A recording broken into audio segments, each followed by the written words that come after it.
So picture this. The arena is electric. The crowd is on edge. Tensions are running high. It's the kind of night where you know something's about to pop off. And then it happens. Hard foul. Body hits the hardwood. Screams. Silence. Sophie Cunningham's down. What started as a heated game spiraled into one of the most polarizing moments in recent WNBA memory, and at the center of the chaos, Bria Hartley, a player who, before this moment, was known for her grit, her hustle, her veteran savvy. But after this, she's now the face of a controversy so messy, so emotionally charged, it may have just cost her the rest of her professional career. Let's rewind. If you're here for the real story and not the filtered version, subscribe. And if you're sticking around for the next meltdown, you better definitely subscribe. It was supposed to be just another tough matchup, Fever versus Mercury. But underneath the stat sheets and matchups, there was something else brewing. Sophie Cunningham, known league-wide for her hard-nosed play and relentless energy, had been getting under people's skin all season. She's one of those players you hate to play against, but love to have on your team. And Bria? She's no stranger to playing with edge either. So when the collision happened, when Hartley came flying in, body crashing into Cunningham, sending her twisting awkwardly to the floor, everyone in the arena knew immediately this was different. Cunningham didn't get up. Trainers rushed the court. Fans gasped. And Hartley? She stood there, expression unreadable. A quick smirk flickered across her face. Just for a second. But it was enough. The moment went viral. Clips of the foul flooded Twitter within minutes. TikTok had slow-mo replays with dramatic music. Instagram had freeze frames of Hartley's smirk. Everyone had a take. Was it intentional? Was it just physical basketball? Was that smirk just nerves or something worse? And where was Bria? Nowhere. No statement. No apology. No press. Not even a vague Instagram story about praying for healing. Just radio silence. And that's when things exploded. Because Sophie Cunningham's injury was no joke. MCL tear. Season ending. The kind of injury that doesn't just take you off the court, but potentially changes your whole trajectory. And this wasn't some freak accident. This was a foul. Aggressive. Questionable. Borderline malicious, depending on who you ask. The league stepped in. Slowly. At first, they just reviewed the footage. Classic vague PR language. Then rumors started swirling. Hartley might be suspended. A multi-game ban was being floated. Fans demanded accountability. Cunningham's family even got involved, publicly calling out the WNBA for protecting players who crossed the line and failed to take ownership. But before the league could even make a ruling, Bria Hartley did something no one saw coming. She quit, walked away from the league. Just like that. One day, she was listed on the Mercury's depth chart. The next, removed from the roster. Gone from social. No press conference. No farewell post. Just a ghost. And listen, quitting mid-controversy? That's not just dramatic, it's nuclear. Players don't just up and leave, especially veterans like Hartley. This wasn't a rookie folding under pressure. This was a seasoned pro saying, nope, I'm done. And it sent shockwaves through the league. Because let's be honest, this wasn't just about the foul. This was about everything that came after. The backlash, the silence, the media circus, the weight of becoming the league's latest villain overnight. But here's the question everyone's asking. Was it fair? Was Bria Hartley really the villain here? Or was she just caught in the perfect storm of media scrutiny, fan outrage, and league inaction? Because yes, the foul was bad. Ugly even, but we've seen worse. We've seen harder hits go without this kind of fallout. What made this moment so explosive was the context, the injury, the smirk, and the fact that it happened to Sophie Cunningham. Because Cunningham, she's not just a player. She's a fighter. She plays like she's got something to prove every night. She dived for loose balls like they owe her money. And when she went down, and when she stayed down, it hit differently. But what came next? That's what changed everything. Because Sophie didn't retreat. She didn't fade into recovery in silence. Oh no, she fought back. Not physically, digitally, emotionally. She posted a video from her hospital bed with a brace on her knee and a fire in her eyes, saying, "This won't stop me. I'm still here, and I'll be back stronger." Fans rallied. The Fever, down by 21 at halftime in their next game, stormed back with the kind of energy you only get when you're playing for something bigger than the scoreboard. It was personal. It was emotional.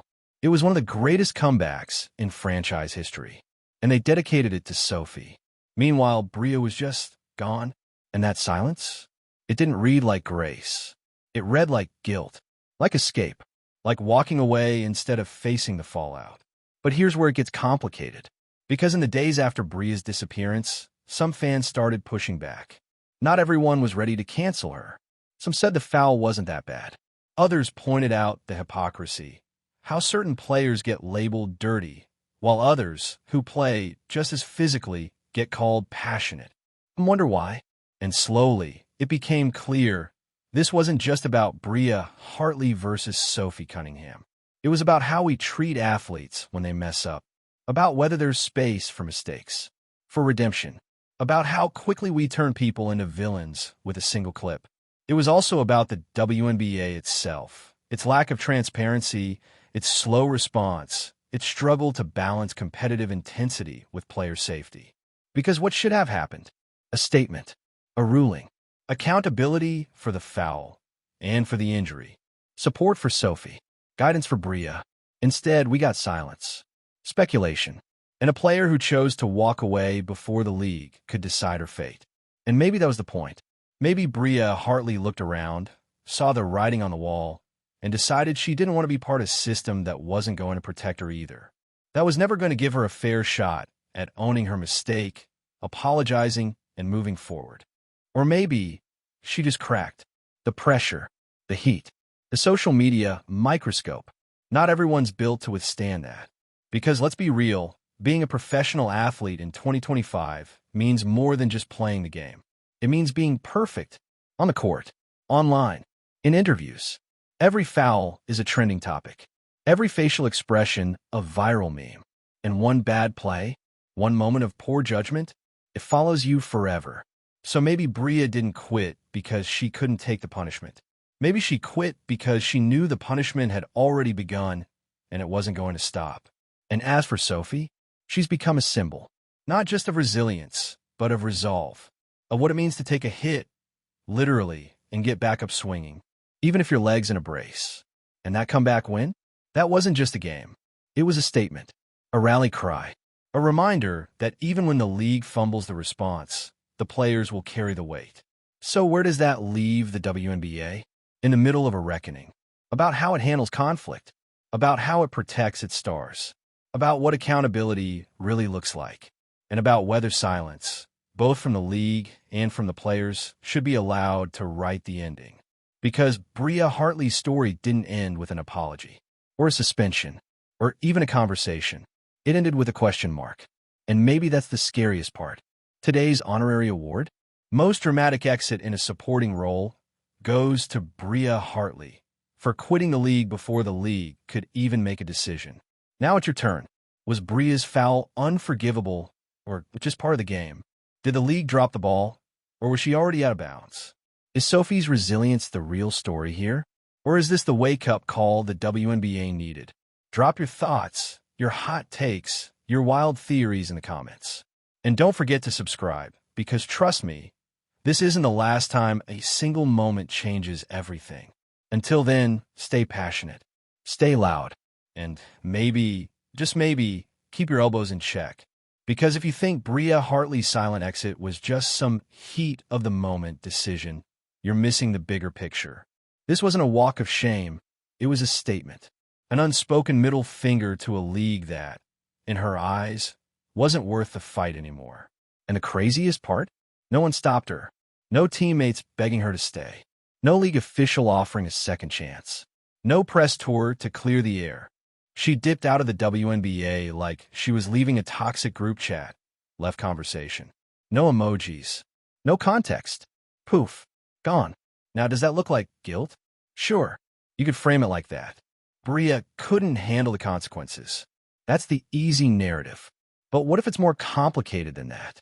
Let's take a beat and actually look at this situation from her side, because this whole thing didn't go down in a vacuum. Yes, her foul led to Sophie Cunningham's season-ending MCL tear. That is serious. That is awful. No way around it. But what made it feel so much worse was the smirk. That 1 second. That flicker of expression that exploded across every timeline like she'd just delivered a WWE finishing move and wanted applause. What we don't talk about enough. Athletes smirk. All the time. Nerves. Adrenaline. Shock. A little jaw tension in the middle of a physical play. And suddenly, you're public enemy #1. And once that frame hit social media, it was over. Bria didn't get a trial. She got a verdict. The court of public opinion sentenced her before the league even opened an investigation. And that's where the real story starts. Because once the floodgates opened, they did not close. The dirty player label stuck immediately. Every past foul, every aggressive play, every hard screen. Fans started pulling receipts from years ago, threading together a greatest hits reel of proof that Bria had always been this way. Suddenly, this wasn't a one-off incident. It was a character assassination. The narrative got baked into her legacy before she even had a chance to speak. And here's the thing, she never did speak. That's part of why this moment still feels so unsettled. The silence was deafening. But maybe it wasn't cowardice. Maybe it was strategy. Think about it. What could she possibly say?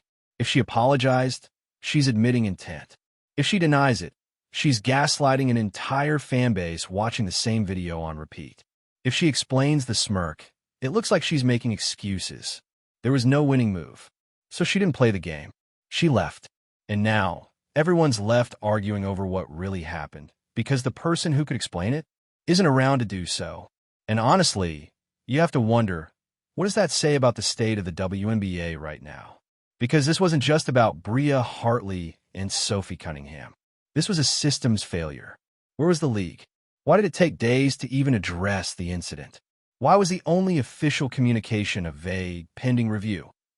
Why were fans doing more investigative work on Twitter than the league's disciplinary team? And let's be honest, this wasn't just a bad foul kind of incident. This was the kind of moment that demands leadership, transparency, accountability. Instead, we got delay, and into that vacuum, everything rushed in, speculation, rumors, conspiracy theories. Was it personal? Did they have beef? Did the league pressure her to walk away to avoid a PR disaster? We don't know. That's the whole problem. And now, it's too late to get the answers. Bria's exit shut the door on the conversation, and the league's silence slammed it shut. But let's pivot for a second, because the real heart of this story isn't Bria, it's Sophie. Because while Bria was disappearing, Sophie Cunningham was rising. Her voice, her recovery, her leadership, it took center stage. That post-surgery selfie, the caption that read, "Down but never out," it hit like a war cry. Fans rallied around her. Her teammates dedicated plays to her. The team wore her number on warm-ups. And then, that game, down 21 at halftime, the Fever came out like their jerseys were on fire. Every possession was a tribute. Every bucket, a reminder, we're not done. And when they won, the celebration didn't feel like just another W. It felt defiant, like a message. You can take one of ours out, but we're still here. And we're stronger than ever. That comeback became folklore overnight. And Sophie, even from the sidelines, became the emotional core of the team. Her toughness, her refusal to be sidelined by the injury, emotionally, mentally, spiritually, that's what real leadership looks like. Meanwhile, Bria's name started fading. Quietly, uneasily. And that's where the story gets bittersweet. Because this could have been a redemption arc. Bria could have owned the moment. She could have said, "I made a mistake. I'm not proud of it, but I'm going to grow." The fans might have been mad, but they also might have respected it. People want to forgive. They just need a reason. Instead, we got a vanishing act. And now the league is left holding the bag. What do you do with a moment like this, when one of your players walks out mid-scandal and leaves a PR crater in her wake? How do you protect your athletes and hold them accountable? How do you promote competitive intensity while also ensuring safety? The WNBA is in its growth era right now. More attention, more money, more scrutiny. And this is the part no one prepared for. Because the more visible you become, the more pressure there is to get things right. Fast, fair, publicly. And this time, the league didn't. They froze. They hesitated. And Bria beat them to the punch. She wrote her own ending before they could. And look, maybe that was cowardly. Or maybe it was smart. Maybe she just didn't trust the system to let her stay and fix things. Or maybe she was tired. Tired of the labels, the judgments, the second-guessing of every move. We'll never know. But what we do know is that this moment will live on. Not because of a foul or a smirk, but because it forced the league to confront itself, to reckon with how it handles conflict, discipline, player protection, and public perception. And let's be clear, this isn't the end of the conversation. It's the start. Because next time something like this happens, and it will, fans will be watching. Teams will be watching. Sponsors, media, the world, and the league better have a plan. Because Bria Hartley's exit didn't just leave a hole in a roster. It left a question mark hanging over the WNBA's credibility. And Sophie Cunningham? She's already looking ahead. Her recovery, her voice, her leadership, it's becoming a symbol of what this league can be. Strong, united, resilient. She turned pain into power. And that comeback win? It wasn't just basketball. It was a battle cry.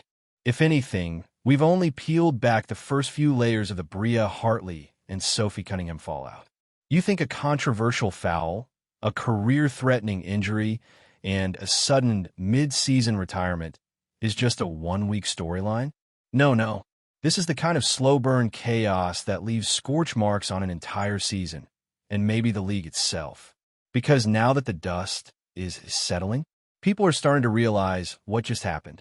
The WNBA, in its most visible, most hyped up, and most high-stakes moment yet, had a meltdown it couldn't contain. A PR disaster that played out in real time, while everyone from sports fans to casual TikTok scrollers watched, waited, and judged. Let's break down what this really means, not just for Bria or Sophie, but for the league, the players, the fans, and everything this league says it wants to become. Let's start with the obvious. The silence wasn't just about Bria. Yes, she ghosted. She pulled a Houdini when the pressure hit. But the league also went mute. While the incident dominated the conversation, the WNBA's official channels stayed suspiciously quiet. No statements, no updates, no disciplinary clarity. Just vague, we're reviewing it language and a whole lot of hand-wringing behind the scenes. This is where things get messy. Because when you're trying to position your league as ready for prime time, more visibility, more sponsorships, more eyes, you have to be ready for the bad days too. The messy, ugly, internet-fueled drama. The moments that make SportsCenter for the wrong reasons. And yet, the league flinched. And that hesitation told us everything. Instead of leading the narrative, the WNBA let it get away from them. Instead of owning the moment and stepping in with leadership, they waited. And when you wait in a scandal like this, the internet fills in the blanks for you.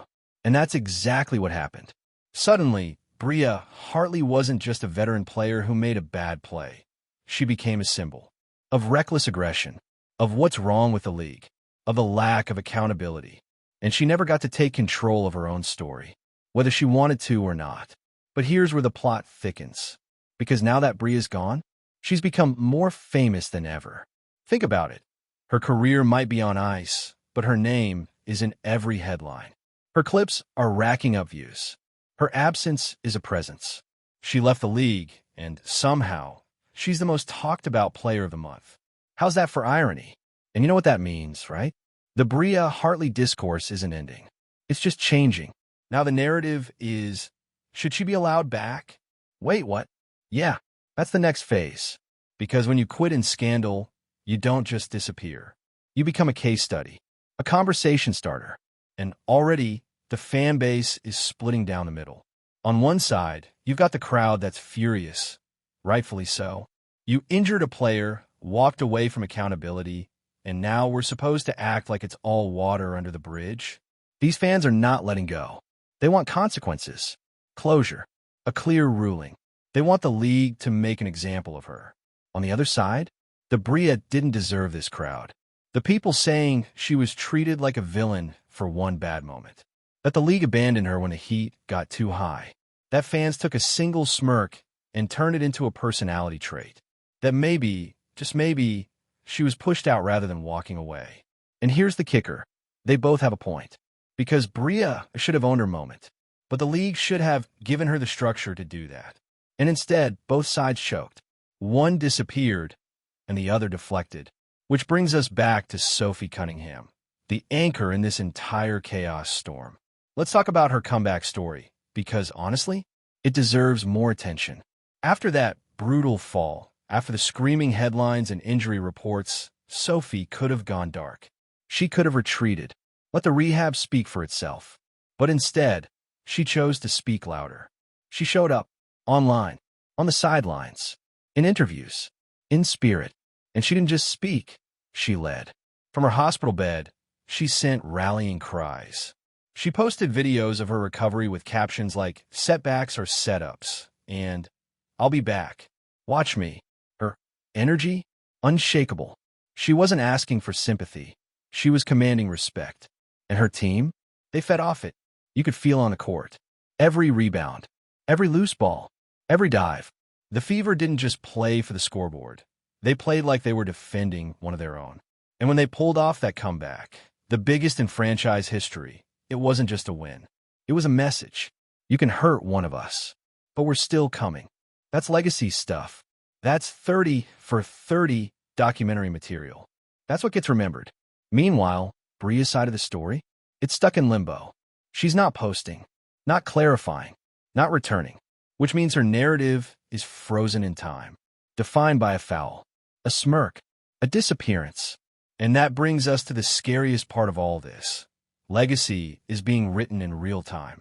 And if you're not there to shape it, someone else will. Bria Hartley's career, as it stands right now, is defined by a single act and a decision to walk away. And maybe that's not fair.